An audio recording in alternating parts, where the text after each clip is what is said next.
Hello everyone and welcome to Sideshow's First Look. Today we're looking at the Boba Fett Repaint Armor and Throne 6-scale figure set by Hot Toys. Now we're looking at the exclusive edition that comes with a few bonus accessories.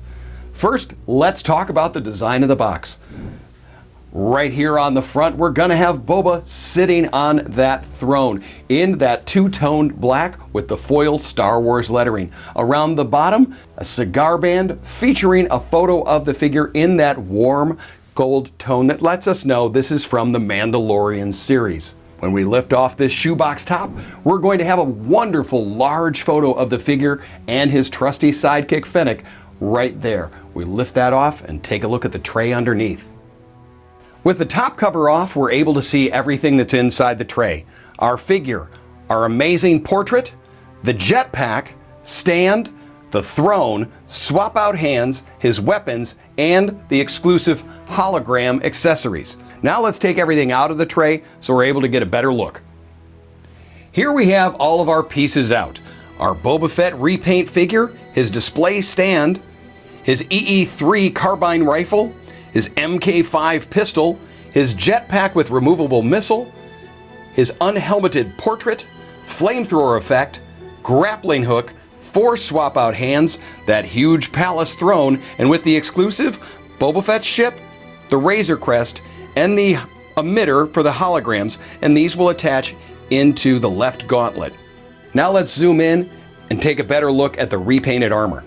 We begin our look at the Repaint Boba Fett right up at the helmet. And even though he's repainted it, it still has weathering and chips along the front and the edges. But when you take a look right here onto the cheek and on the top, you can see that he's painted over that earlier chipped version of the helmet. And so we get some great layering effect. His rangefinder on the left, he's also slightly altered in color and style. Down onto the chest, the emblem is now fully restored and realized, and the dark green armor in the front now is underneath a dark black coat.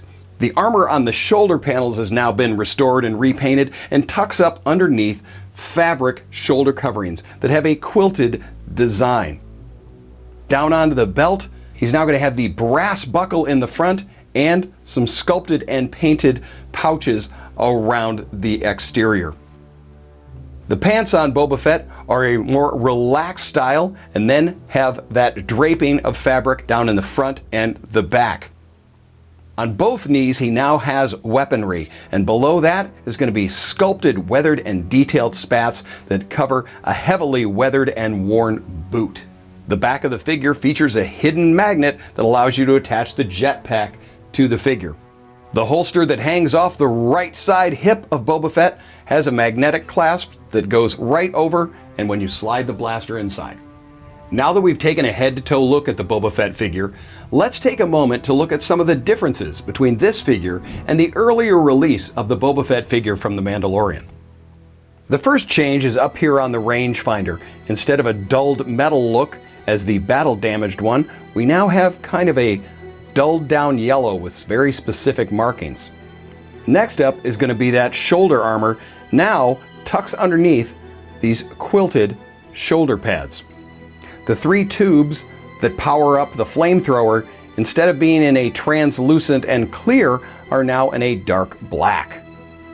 The colorful paint and damage of the original jetpack has now been replaced with a solid dark green with just hints of yellow. The repainted Boba Fett moves away from that cartridge belt style to now one with a brass buckle and pouches on the side. And Boba now also has armor and weapons down on his left knee. Our first articulation point is the articulated rangefinder that drops down and lifts up. The head can rotate side to side, tilt, and lean. The arms can extend out, extend forward and back. The shoulder has a butterfly joint allowing us to move forward and back. The elbow is double jointed. A bicep cut allows us to swivel the arm in and out. And we have a traditional wrist peg. With the arms extended, we're able to look at chest articulation. We can rotate side to side, lean, as well as crunch forward and extend back. Now down onto the hips and legs. The legs can extend fully out to the side. They can kick forward and back. The knee is a ratchet double joint, and the spat covers up a ball jointed foot that allows us to rock side to side, to turn, and to lift and lower. Now the first accessory we're going to look at is that unhelmeted portrait of Temuera Morrison as Boba Fett. Now this is a completely repainted version of the head, and it looks as though he's had a little time to heal in the Bacta tank. With the helmet removed, we can see the intricate design of the padding and mechanisms inside the helmet. The jetpack is now in a dark green with hints of the yellow on the nozzle and then up on the top. It does have a padded magnet on the back as not to scuff the figure when you attach it. The nozzles themselves are also articulated, and the missile can be attached. In addition to the relaxed hands that'll come on the figure, we're going to have fists, a right hand for holding the weapons, and a right gesturing hand. Boba Fett's famous EE3 Carbine Blaster. The front end has great detail and weathering. Carved into the stock, the attachments there, the large scope, and there's the detail on the other side. The wood grain, beautifully done on the stock. The MK5 is going to have a wooden style handle, real metal loop, and great weathering throughout all of the metal detail painting. The flamethrower effect attaches to the right gauntlet and has a semi-translucent warm tone throughout. The wired grappling hook attachment can also be used with the right wrist gauntlet. The exclusive accessories are a hologram emitter and Boba Fett's ship and the Razor Crest in the translucent blue. These can be attached onto the left gauntlet of the Boba Fett figure. The Palace throne is over 13 inches in length and is massive.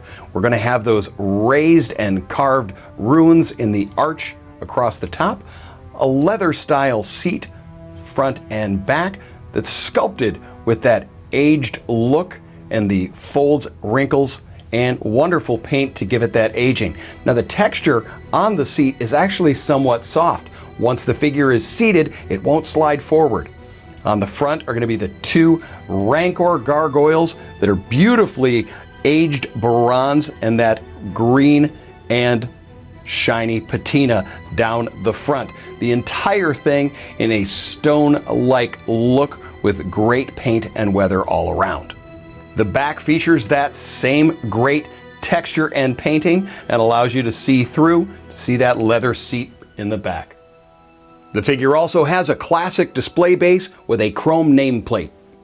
This has been Sideshow's first look at the Boba Fett Repaint Armor and Throne 6-scale figure set by Hot Toys.